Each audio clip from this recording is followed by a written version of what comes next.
Hi, this is John Barber from IDW Publishing. You are listening to the Geekcast Radio Network.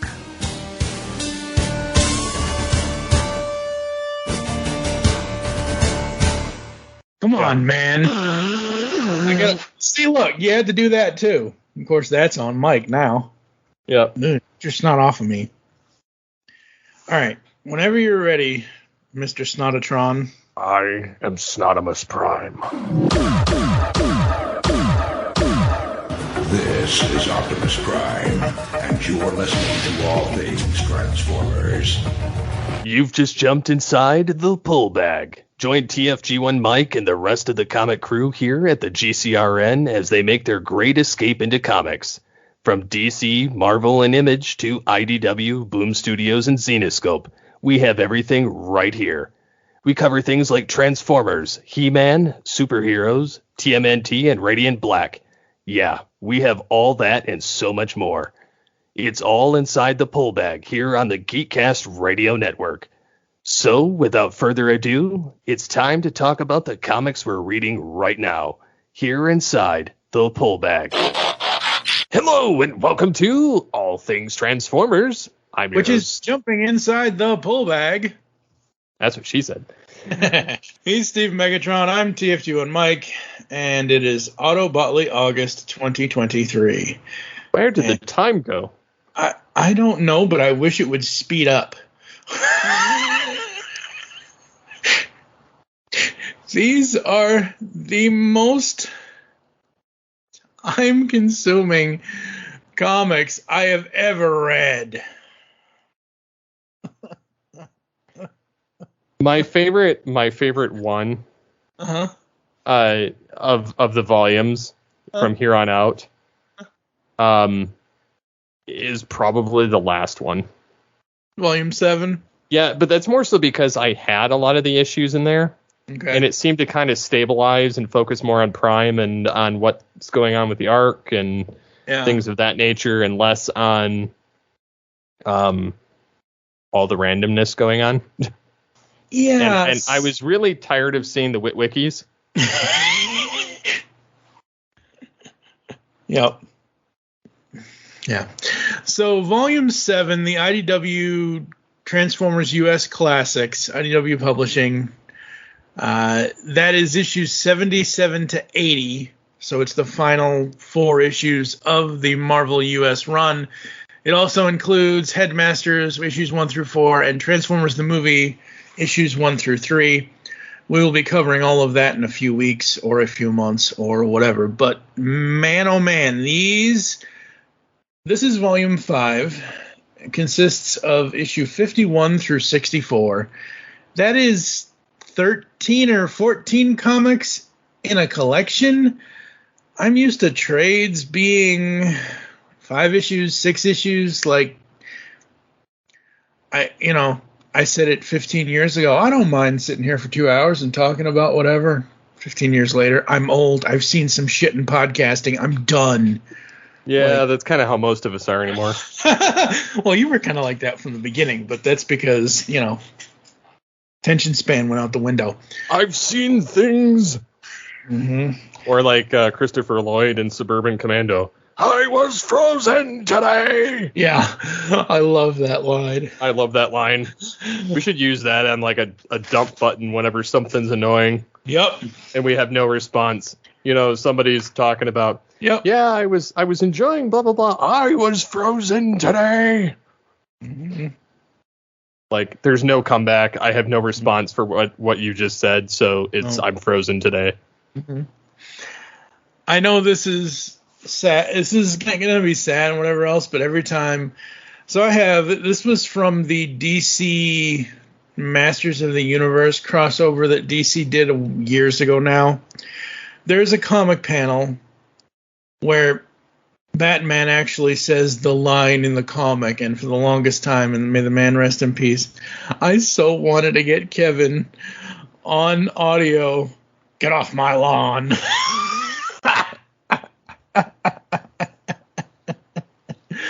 But we're here in Autobotley August 2023 to talk about Transformers Classics Volume 5, as I said before, issues 51 to 64. And yeah, not only am I tired of the humans in Transformers, you're right. The Witwickies in this comic, they can all go to hell. They're just whiny. Yeah, pretty much. I did kind of like Spike and Fortress Max. It kind of continued, from the cartoon. It didn't continue from the cartoon, but it reminds me of Rebirth when he became Cerebros, or Cerebros, he was the head of whatever the hell it was. All that. So I did kind of like that. But he's basically taking his buddy Cliff, which originally I thought he was like Cliff in quotes, like, I'm going to go talk to this red Autobot named Cliff Jumper kind of thing. But no, it's another human named Cliff, and sadly he doesn't know the bar your name is from and all that. But yeah, Cliff is an idiot. I first note. In other words, I was frozen today. Even worse than that. Yeah, Cliff is... and my overall note for this issue I don't... What is this actually titled? The Man in the Machine? Yeah, Man in the Machine, Slaughter on the Slopes. I titled it Snow Day because they're going on a snow vacation. I'm like, okay, not really my thing. But like I said, the things with Spike and Fort Max I like. The art is the art at this point for me. I can't keep saying, I'm sorry, I don't like that it's only 5 different colors. Like, it is what it is. I will say that there's a lot more, because they're at a ski lodge and skiers. There's a lot more white in these panels than usual. And, yeah. I'm so glad that I have no nostalgia for this. Like, I know you kind of, like, later you grew up on reading some of the other issues later on in a couple of weeks that we'll get to. But I collected all of the Marvel line. Did you? Yeah, I used to find them in the quarter bins, like, for the most part. Unless it was really unfortunate. But I would find them for dirt cheap at this one comic shop, and nobody ever had them. And there were issues that I couldn't find. And so some of the issues that are here I didn't own. But that's seemed to be true for the later ones. What's funny is the older it was, the easier it was to find. Yeah. And it still shocks me that all of these, of course, this is back in the day, back in the 80s, 87, $1 US for this for each of these comic book single issues. Holy crap. That's kind of cool. But yeah, I mean, the issue 51, it's basically Spike realizing, I have a destiny. I need to follow my destiny and kick Cliff off a cliff or something. Make him jump or something. I don't know. All right. So we get to issue 52. And... New 52? No, I wish. Yeah, we're getting into some of the weird. That's so issue 51 to 56. Is it 56 or 55? Where did I write that note down? Yeah, issue 51 to 55 are the last issues that Bob Budianski wrote. Because in issue 56, Furman takes over. 52, my notes. First off, Mechanibals, really? Like, what's next? Is Judge Dredd going to come out of the, trans time portal? I wish it was just called a frickin' space bridge. It was so much easier. Yeah, so they're Mechanibals or robot-eating mechanical life forms. Okay, so... It's basically Kremzeek, but gross. Yeah. Yikes. And I gotta say, the cast of characters that they're using, and I know that part of this is because they were doing the Pretenders, as we'll get to later, and things like that, and they were doing the Microbots and the Micromasters and all of that. I don't care about a single one of these robot characters outside of Optimus Prime. I don't care about Groundbreaker. I don't care. I don't even care about what little Goldbug is in this issue. I don't care about him. I don't even remember seeing Blaster or Grimlock. It must have been in like one panel in issue 52. Well, they were pretenders. Oh, well, I wish I pretended I didn't read this damn book at this point, but yeah, I don't know, man. I'm not trying to crap all over this. I know this is some people's jam, but this is just not my jam. And people will be like, but TFG and Mike, you've been saying for years you don't cover stuff unless you actually want to cover it. Well, this is Steve Megatron's choice. Yeah, this is Steve's. Yeah. After a decade of me making him do everything on this podcast that he probably, some of the stuff he didn't want to do most likely, this is his revenge. Well, I told him, I said, if we're going to cover some old Transformers comics, we have to go to the beginning. And the sad part is, I agreed, because I'm always trying to start from the beginning in most anything, and man, is this rough.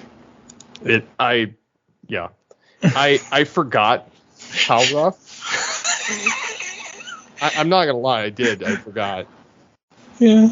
But, I mean, there's issues I like and there's issues I don't. Yep. Yeah, and the funny thing is other than some of like the toy bios or some of the other like biography stuff that Bob Budianski did, I don't think he was on the cartoon at all. He was on the comic. So yeah, he was on the comic. He helped build the continuity. Yep. So like for me, this is my first like doing volume 1 to volume 5 here is my first like, because I wasn't a comics kid, I was a cartoon kid. I'm sure people are tired of me saying that, but that's what it was. But yeah, issue 52, what are the Mechanimals having for dinner? Oh boy, guess who's coming to dinner? And then we get to 53, Recipe for Disaster. Landmine and Cloudburst are about to become the Mechanimals' next meal. Oh boy. I will say that I do like the smaller cast. Like in this issue specifically, you have 3 Autobots, 3 Decepticons, 1 human, 2 Nebulans, and 4 other characters that are not. They're just other characters that are not they're not human, they're not Nebulan, they're not robots. They're like Master Mouth and Cruncher and First One and all that. So smaller cast actually works for me. I think that's good. But at the same time, like, is it Cloudburst that gets caught in the ladies' web or something or other? Yeah. And that's the other thing. This whole Pretender thing, by 1987 when this issue came out, I was already out of 87. I was Turtles bound. I was already in the sewers. I was eating pizza. I was hunting the Technodrome. I know crap about Transformers. So Pretenders, I never really got into them. Yeah, I was a toddler. Yeah, so. You were. he was a year old at this point, folks. I was 7. Yes, I know, I'm old. But the basic part of the story that I kind of focused on for this issue was the whole lady and Cloudburst and, but I'm really a robot. You filthy robot. You lied to me. I am the queen of the ugly, bald people who have purple hair. Which you'd think, because it has purple hair, or she has purple hair, that I would actually like. No. That's one bald purple-haired chick I can do without. But yeah, I don't know. Am I missing something here, folks? I don't think I am. I mean, I get what's going on in this issue, but like, I'd rather follow Skylinks around in space, doing whatever Skylinks is doing in space at the end of issue 53. Skylinks in space. Space.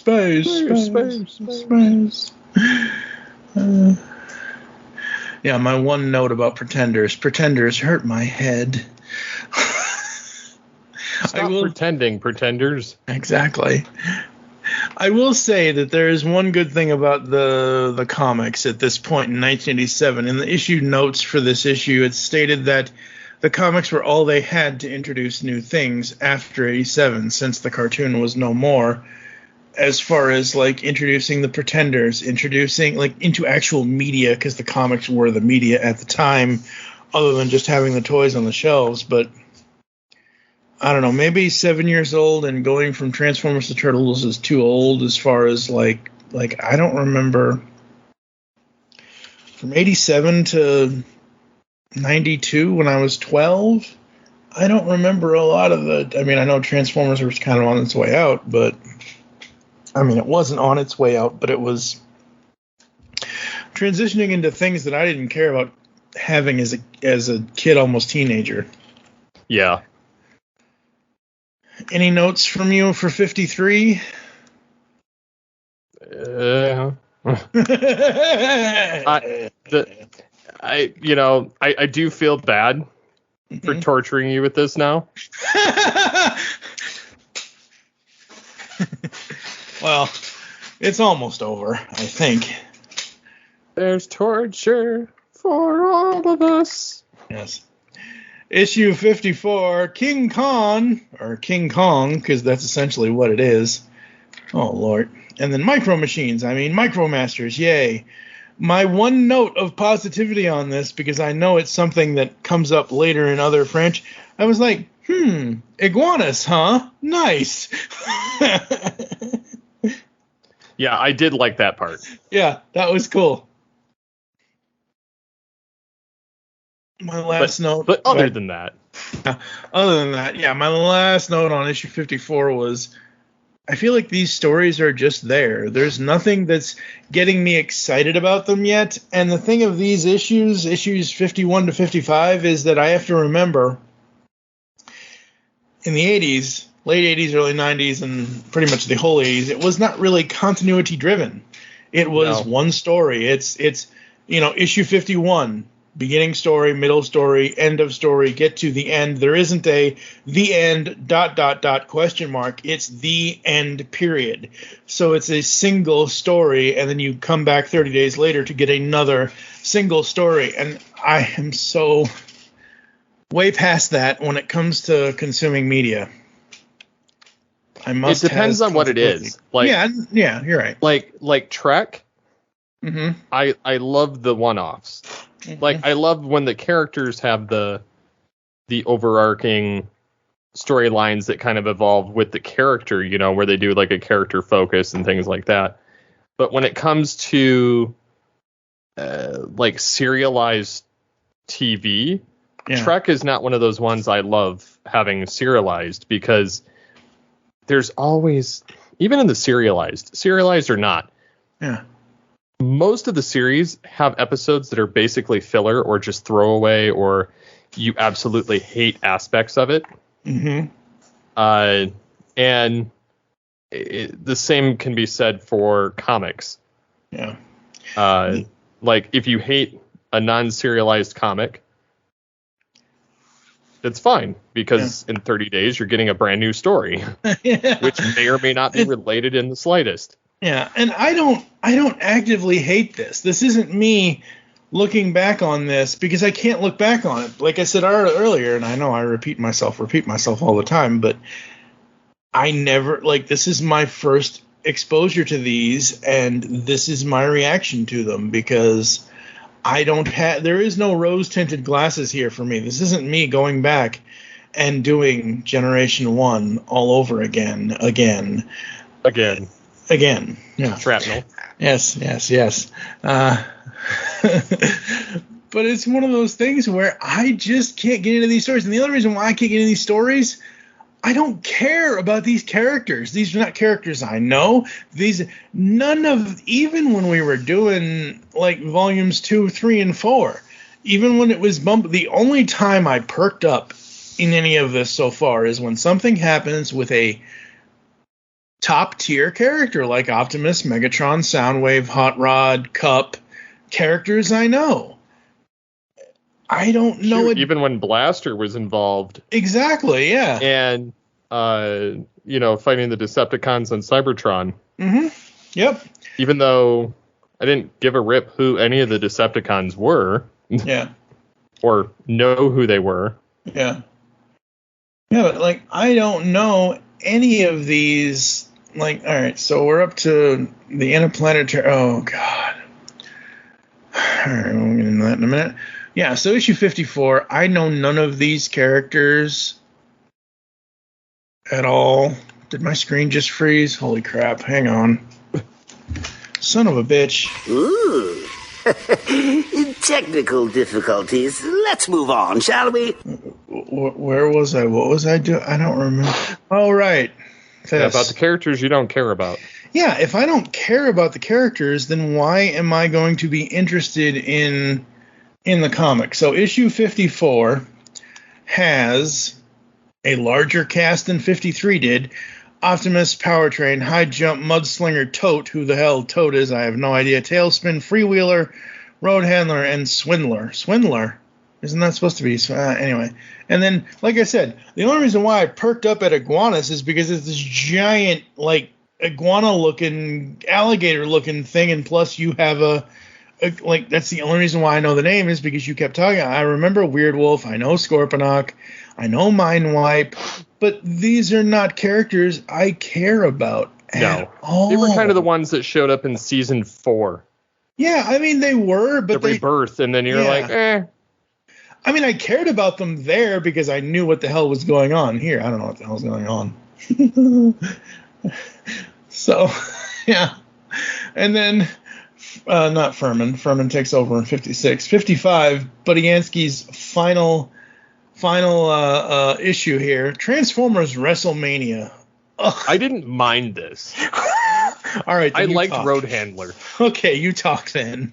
Well, I'm just saying, like, I liked the Microbots. I liked the fact that they were, basically getting the hot seat here.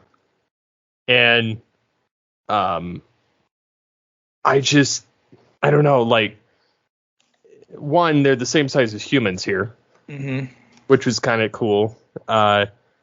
Or they're about the same size. Yeah. But I like the fact that he got in on the wrestling and then he started to get his butt kicked by a human. Yep. Until he's like, nope. And then he transforms and fights him. It's kind of funny because he kind of reminded me of Cheetor.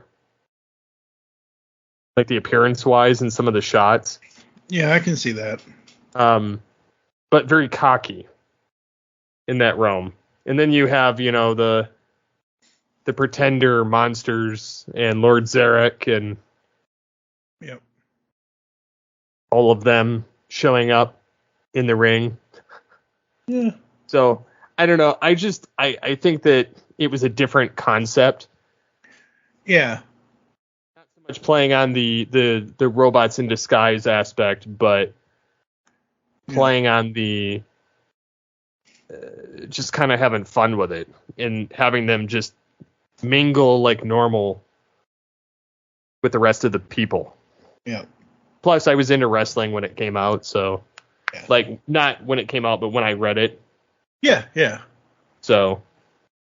Yeah, I mean, I used to be into wrestling all the time. I mean, we have a whole.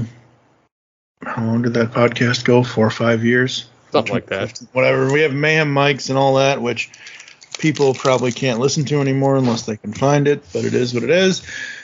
And, I've loved WWF when I was a kid. I kind of got out of it in the early 90s. I got back into it the late 90s, early 2000s, and then I stopped about... When did I stop again? No, I got out the late 90s, early 2000s. I got back in 2007, right before you and I met, right before the network started up and all this and all that. And then so, I mean,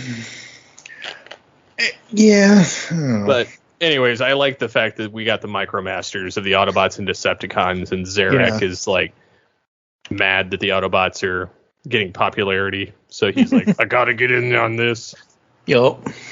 He was playing Vince McMahon here. Oh, God, yes, he was. Oh, my. It looks like him in the comic, too. Yeah, they did do that. I can hear. Vince McMahon with Ric Flair. Yeah. Oh, God. Woo! Yeah. Oh, boy. And then issue 56, Furman takes over, and my first note is that here's hoping I can actually get into the stories now. Well, it says back from the dead. Yeah, finally, something to write home about. Megatron lives. Attack the Airstrike Patrol. Uh-huh. In Ratchet's nightmares, the dead walk. Because he has failed. Yep. Oh, you're gonna love me a little. I think is it issue 50? Is it one of these issues before we end this podcast tonight, folks? Steve is gonna love me because I can't believe it's precedent before 2007, but we'll get to that later. Oh boy. So yeah, Simon Furman is now on the creative team.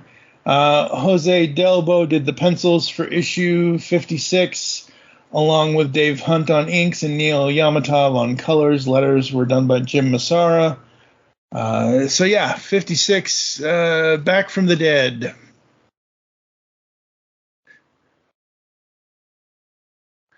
And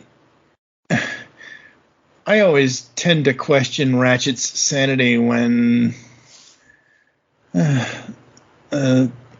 he attempts to bring Starscream back from Megatron. Oh boy. But Megatron always wants this. Megatron wants Starscream to be a puppet.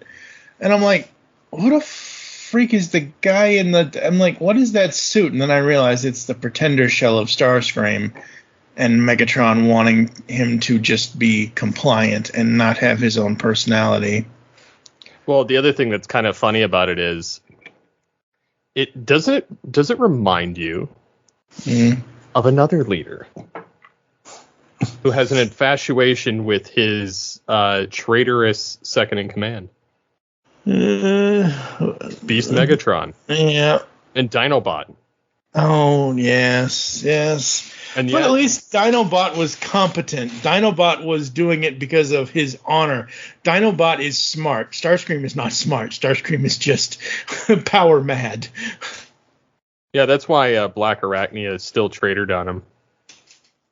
Well, yeah, I mean, she is a spider, so. Yeah, never trust something with 8 legs. Sometimes we can't trust things on 2 legs either. No. But yes, Megatron back from the dead, and again, we've been doing this all this time over the years. Like Volume 1 was way back in 2015. Volumes 2, 3, and 4 were earlier this year in April. I had completely forgotten that Megatron was even freaking dead. Mm-hmm. I'm like, looking at the... Well, he blew himself up. Yeah, that's true. But I was looking at the teaser at the end of 55, and I'm like, somebody's back. I'm like, who's back from? Oh, right. The one true leader of the Decepticons. So, yeah, I liked this issue because I thought it was really fun. I thought it was interesting. Again, you have characters here that I know that I really, really dig. But,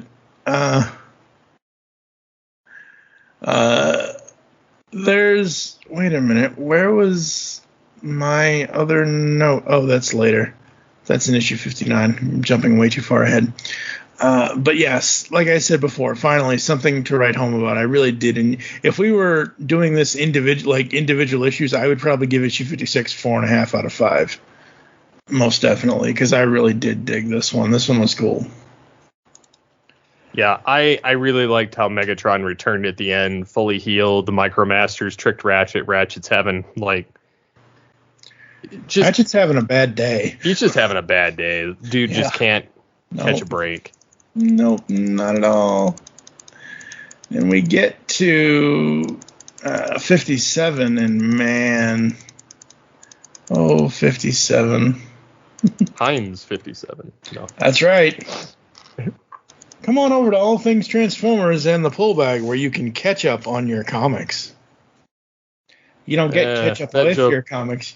That joke made somebody must heard, They must relish the humor. Yeah. The humor with a O-U-R. The Hume Hour. or however they spell it over there. Well, that was good and plenty. U. Yeah.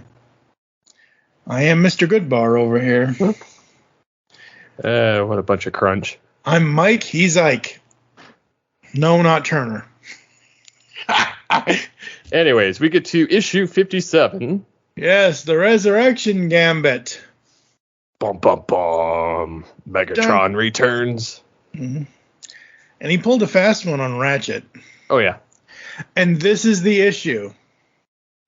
I forget where it is. I'm going to have to scroll through here. So talk to me about what you think of the beginning parts of this issue, and then I'll interrupt you later.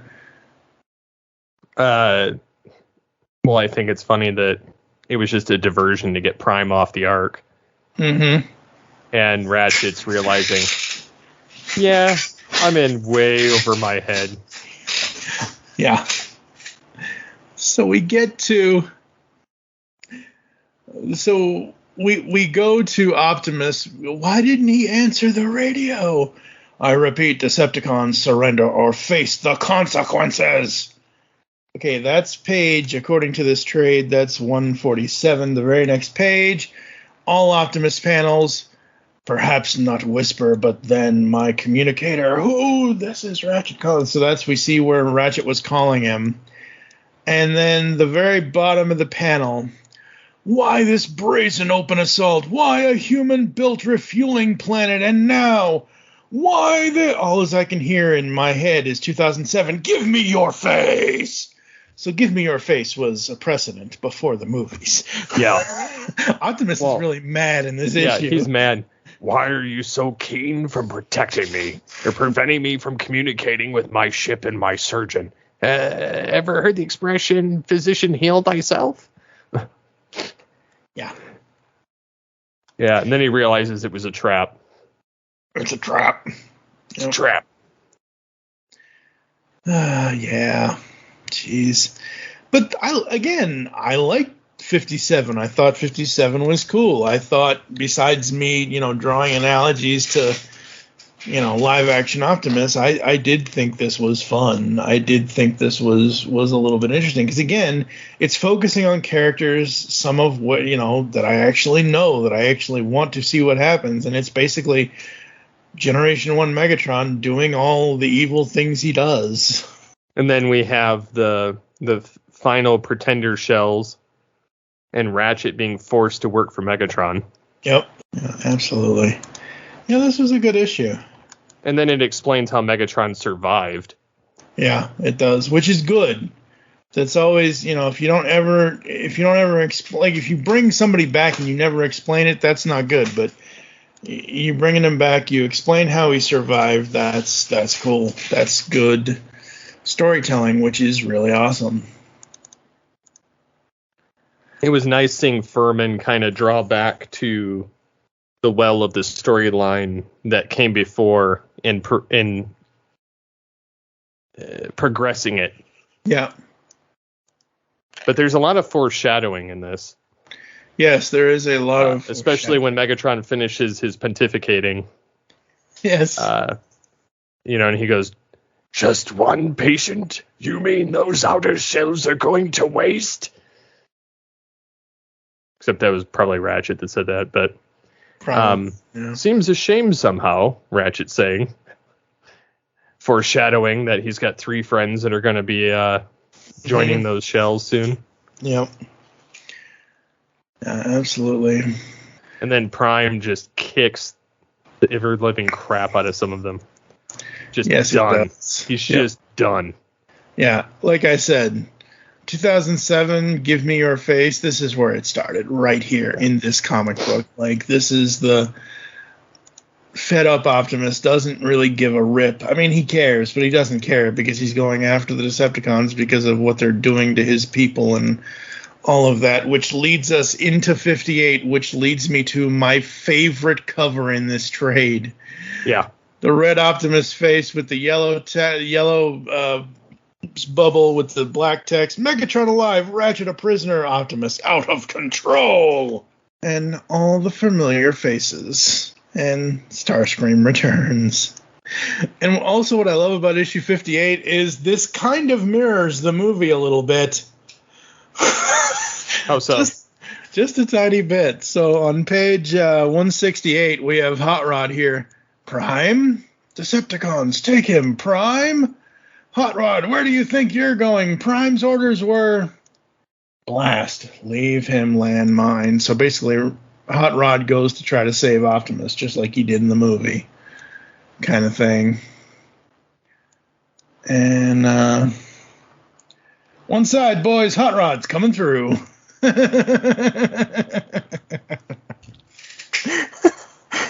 Oh, Hot Rod. Ride in style. So again, you put characters in a comic book that, I care about and that I want to read, then I'll enjoy it. So Megatron goes to Ratchet, and Ratchet is working on this Pretender shell, and we find out that this Pretender shell is a hollowed out version of Starscream, because, like I said before, Megatron wants a Starscream he can control. He does not want Starscream doing his normal scheming stuff. So that was. I think it's funny that Ratchet double-crossed Megatron. Mm-hmm. Without Megatron really realizing it. Yep, absolutely. That is always good. The last panel of this issue, it's payback time. No, and just Grimlock and everybody's showing up, and that's cool. Absolutely love that. I think it's funny that Starscream is in an automaton. Blank slate, so Megatron thinks. Mm-hmm. So he thinks, yeah, and then Ratchet did what Ratchet did. Yeah. Yeah, so good. I do love in the next one, in issue 59, my notes were basically Hot Rod saves the day and Megatron and Ratchet lab time. Well, I liked at the end of the last one where you got the Pretender shells opening. Yep. And Jazz, Grimlock, and Bumblebee. Yeah, all come out. Yeah, because we knew. But I love the cover of the next of 59. Yeah, 59, Grimlock and Megatron, and who's Grimlock stomping on? That's, I don't know, it's some Decepticon, but yeah, it's basic. And again, we know Simon Furman has a thing for the Dinobots, which is awesome because I like the Dinobots too. Everyone likes it. Well, he did give Grimlock a rather significant role from here on out. Oh, absolutely, he did. Yeah. And I love every moment of it, which is funny. Yep, I agree. It is so good. Yep. Yeah, I mean, like I said, even though, some of these issues are drags and some of them are picking up, now that we have Simon on and we get some continuity type stuff a little bit, it's starting to pick up for me. So we get Skin Deep, which not so skin deep. We got Grimlock basically destroying everything. We got Bumblebee and Ratchet reuniting. We've got, what else is it? Starscream doing Starscream things. What's he say here? Ha! Perhaps then, Lord Zarek, I am his ghost, come to wreak dread revenge on those who let me perish. Starscream. I just shake my head at Starscream. or where he goes, "You're an idiot, Starscream." Mm-hmm. Wouldn't we slip by the early warning systems in their own shuttle?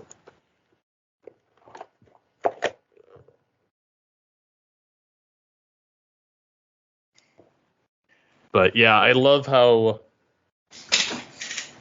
Grimlock and gets his butt kicked like immediately. Yeah. Like Megatron is like, enough of this. Yep. But it's kind of sad, Bumblebee manages to basically tase Megatron, and Megatron just kind of stands there. Yeah. And he goes, he doesn't hear as well as he used to, does he?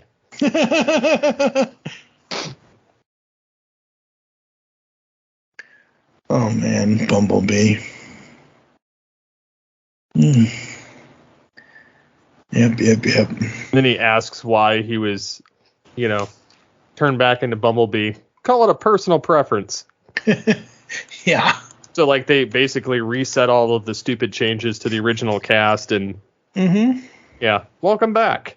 Well, I mean, you got a new writer on the thing as far as like Simon writing he's writing I think he's writing them both now at this point in time. I could be wrong. Yeah, he was writing the UK already at this point. Yeah, I knew that, but I wasn't sure if I didn't think he left UK. I think he was doing them simultaneously, writing both now. And Simon wants to bring it back to a classic, normal beginning kind of thing. And what are you going to do? You're going to take the gold out of Bumblebee and make him Bumblebee again, make him mustard. So, yeah. But like I said, I'm digging the writing on it. I think it's cool. I think it's fun.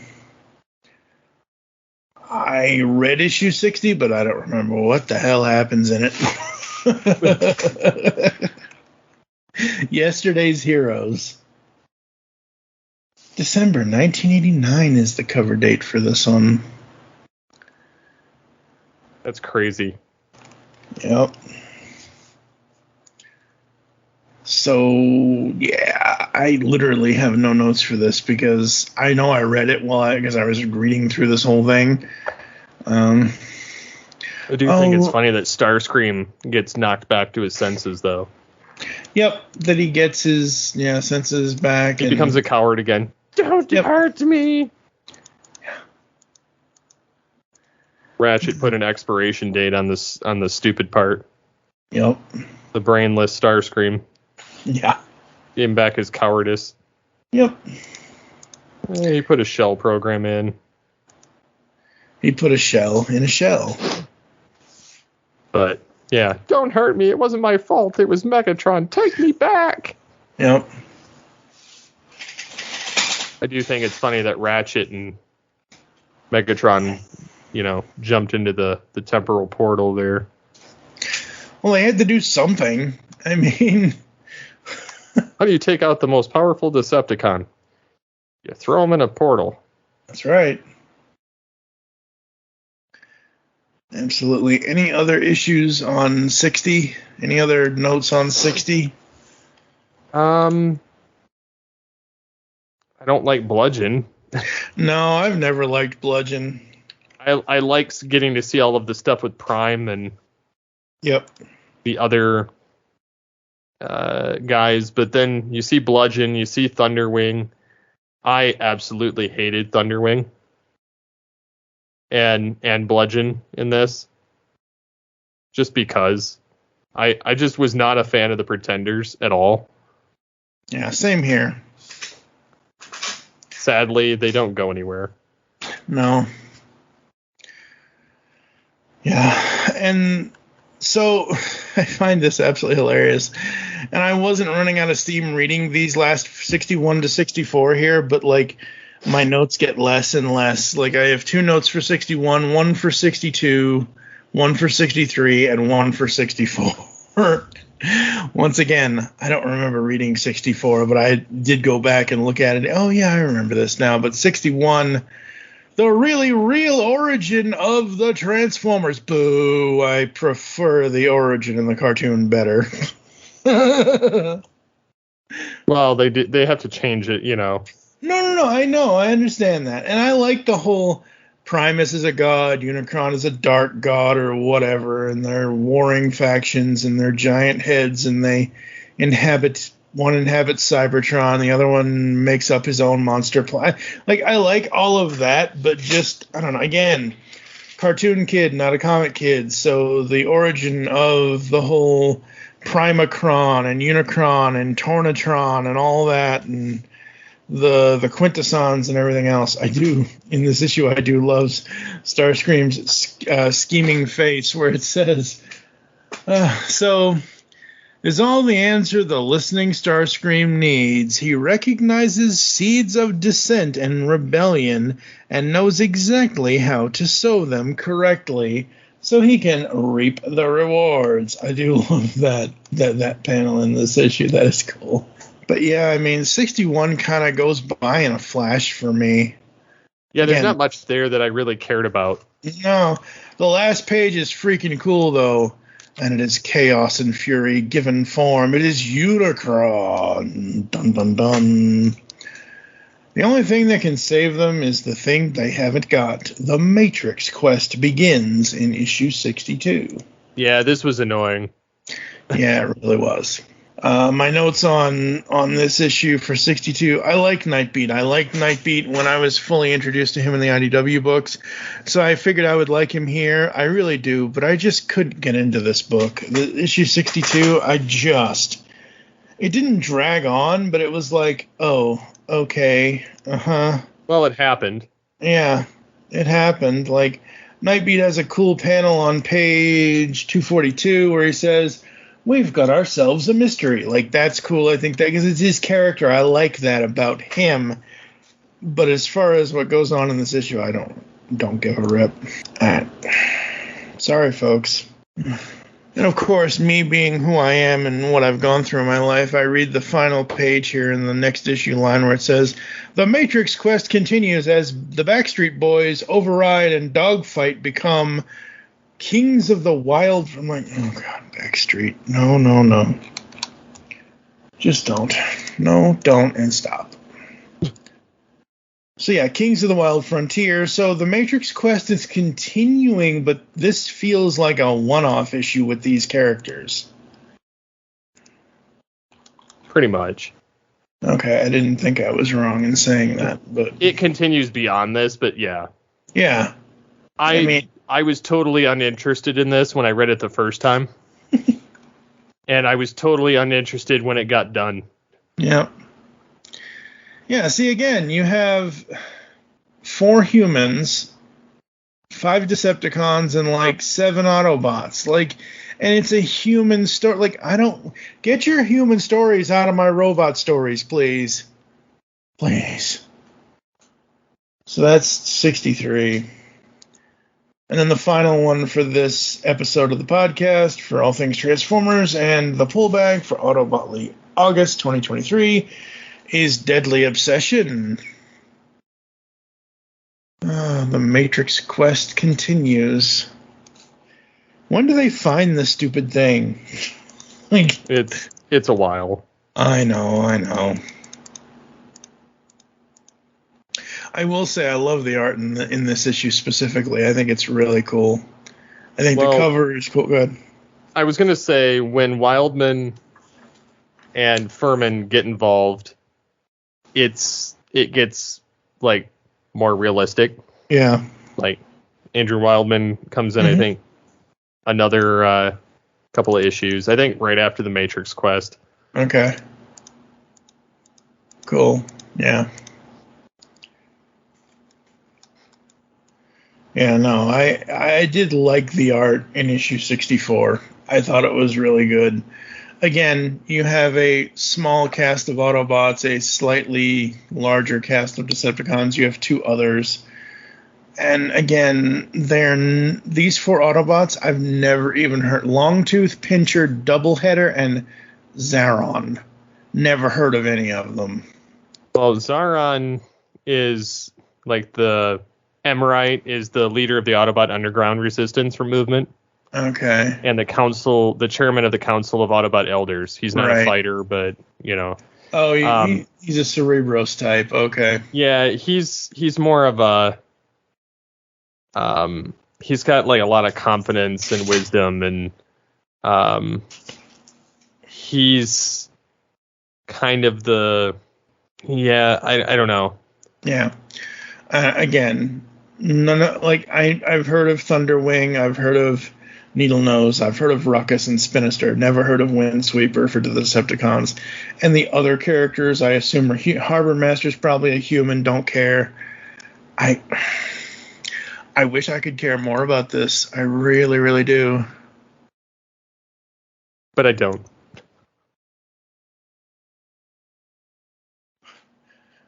Yeah. This issue, like the whole Matrix quest, I'm not going to lie, I didn't like any of it.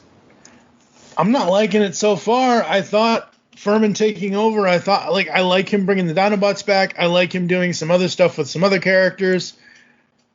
You know, all of that and everything. So, but yeah, everything else, no, not so much. And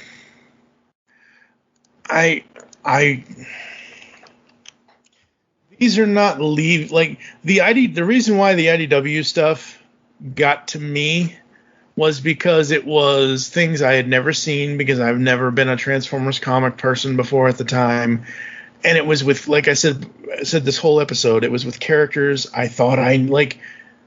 The fact that Senator, what's his name? Whatever his name is, eventually becomes the one-eyed, one-handed with a gun character, purple character we know kind of thing. And it had concepts that were like, holy shit, they did what in Transformers? This is, like, I can't even say this is so 80s, because it's so not. It's just there for me. I can see that. You know what? We're going to finish this, folks, and I'm going to try my best. Hopefully when the Matrix quest is finally over and they actually have the stupid MacGuffin, it'll be better because they'll stop hunting for the damn thing. Do they find the Matrix? Then you have multiple storylines going on simultaneously. That's fine as long as they're with characters I'm going to care about, and we'll find that out. Okay, well, we'll find that out as we go. Any other things you want to say or mention or whatever else? Not that I can think of. Okay. All right, folks. Well, I think that's going to do it for us here on All Things Transformers and Inside the Pull Bag.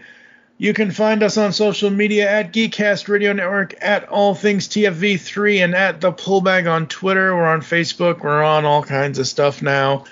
I am at TFG1 Mike most places. It's at TFG1 Mike Presents on Instagram and Threads. He is at SCP21 on Twitter. Where else can the people find you now? They can find me on Instagram and Threads at Steve Phillips VO.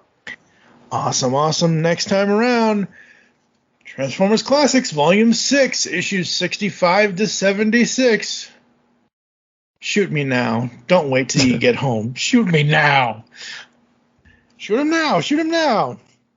No, wait till you get home. But think of the fun. Yes. Mm-hmm. I wonder what your other voice has to say about that. Yes. Oh, God, you freaking no. It's a flaming dumpster fire. Exactly right. Yep. Yes. Flaming dumpster fire of a podcast. Oh, I've been doing that for 15 years. Nobody knows.